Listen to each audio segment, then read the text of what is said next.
Comment faire pour arrêter de grignoter? Comment faire pour éviter de grignoter tout le temps et surtout quand on veut perdre du poids? Si vous voulez perdre du poids mais que vous avez du mal avec le grignotage, restez bien jusqu'à la fin parce que je vais vous partager 3 stratégies efficaces que vous pouvez mettre en place même dès aujourd'hui, même après, juste après avoir écouté cette vidéo, et surtout je vais vous partager un bonus à la fin.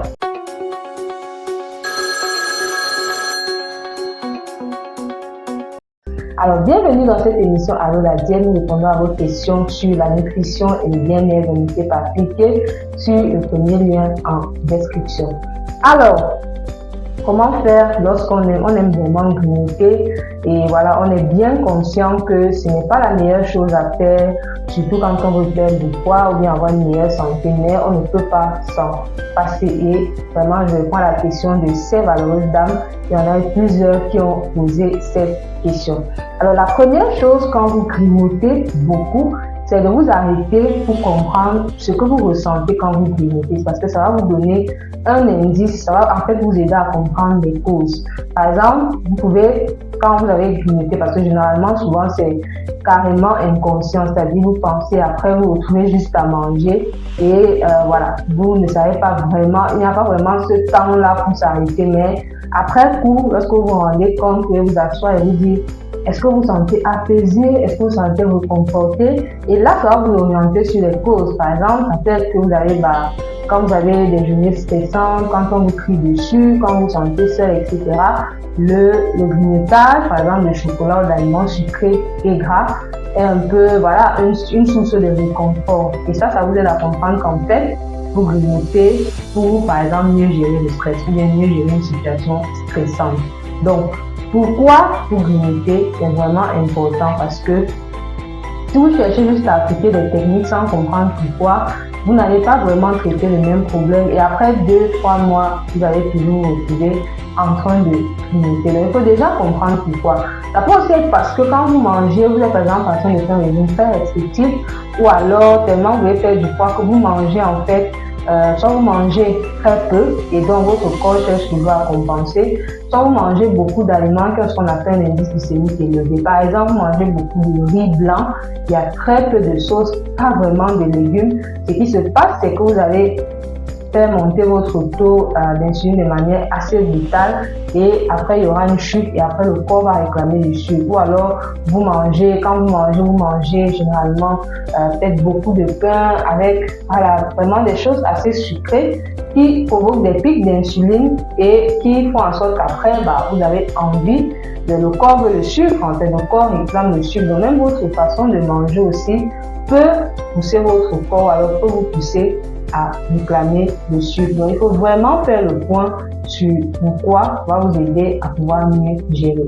Alors, la deuxième stratégie, ça va un peu découler d'une des causes dont j'ai parlé, c'est de bien composer vos assiettes. Parce que souvent, le grignotage, c'est ça, c'est parce que les assiettes ne sont pas équilibrées et c'est un peu un moyen de compensation sur le plan physiologique. Donc, quand vous mangez, il faut qu'il y ait suffisamment de légumes. Quand vous mangez, il faut qu'il y ait assez de protéines. Voilà, les protéines, poulet, poisson, etc.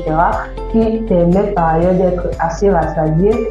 Il faut qu'il y ait bien sûr des féculents, mais pas en très grande quantité. Voilà, parce que ça va, comme j'ai dit, ça peut en lui-même, surtout tout ce qui est céréales raffinées, ça peut favoriser ce grignotage. Donc, vous voyez aussi la composition de votre assiette. Quand vous avez tendance à grignoter, ça peut vraiment vous aider. Alors, la troisième stratégie que vous allez mettre en place si vous aimez tellement grignoter, ça va tout simplement être de manger plus lentement. Souvent, on a tendance à grignoter parce que on mange très vite. Donc, après on mange très vite, le ventre semble plein, mais après on a envie de quelque chose comme pour compenser parce qu'on n'a pas vraiment eu le temps de percevoir les signaux de la satiété. Donc c'est très important de pouvoir vous arrêter et de prendre le temps de manger, surtout quand vous avez un problème de grignotage, évitez les écrans. Parce que si vous aimez grignoter, vous allez voir que chaque fois que vous êtes devant l'écran, vous avez envie de grignoter quelque chose. Donc, apprenez à manger loin des écrans et si vous voulez maintenant regarder vos écrans, regardez-les après. De temps en temps, voilà, que vous faites des soirées ciné, vous mangez, c'est pas interdit.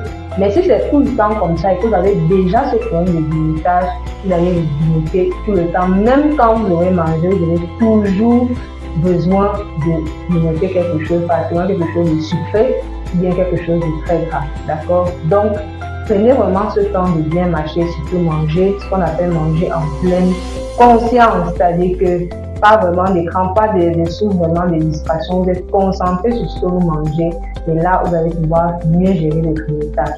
Une astuce bonus, comme je le disais, ça va être d'avoir d'autres activités de réconfort, d'autres activités de plaisir en dehors de la nourriture. Voilà. C'est important d'avoir d'autres activités parce que si la nourriture finalement c'est la seule chose qui vous réconforte, c'est normal que chaque fois que vous avez quelque chose qui vous stresse, qui vous énerve, qui vous emmène, vous avez toujours envie d'aller plonger dans la nourriture. Donc par exemple, si c'est la marche, si c'est la musique, voilà, essayez d'avoir ces activités-là plus régulièrement quand vous sentez mal, au lieu d'aller tout le temps dans la nourriture. Ça va habituer aussi votre cerveau à se créer d'autres chemins, à se créer d'autres alternatives quand vous allez mal en dehors de la nourriture. Donc, si vous voulez vraiment en savoir plus et savoir comment mettre tout cela en place, le programme Libérez-vous des kilos émotionnels qui vous aide à mieux gérer vos émotions, à mieux gérer le stress et surtout avoir un plan d'action concret pour pouvoir non seulement gérer le grignotage, de perdre du poids, cliquez juste sur le deuxième lien en description et vous aurez vraiment tous les éléments dont vous avez besoin. Et bien sûr, n'hésitez pas à me dire en commentaire ce que vous en pensez. Je vais terminer par cette petite note. Si vous grignotez par exemple parce que vous avez des blessures émotionnelles ou bien un mal-être profond, vous n'êtes vraiment pas heureux, vous avez des blessures de l'enfance, etc. Rencontrer aussi par exemple un thérapeute ou un psychologue, c'est intéressant, peut vous aider vraiment à mieux gérer le grignotage parce que si ça vient de là, alors c'est important que vous puissiez travailler dessus, que vous puissiez aussi guérir de cela, d'accord? Donc, je vous retrouve très bientôt pour une autre émission. Allô la diète, d'ici là, portez-vous très bien.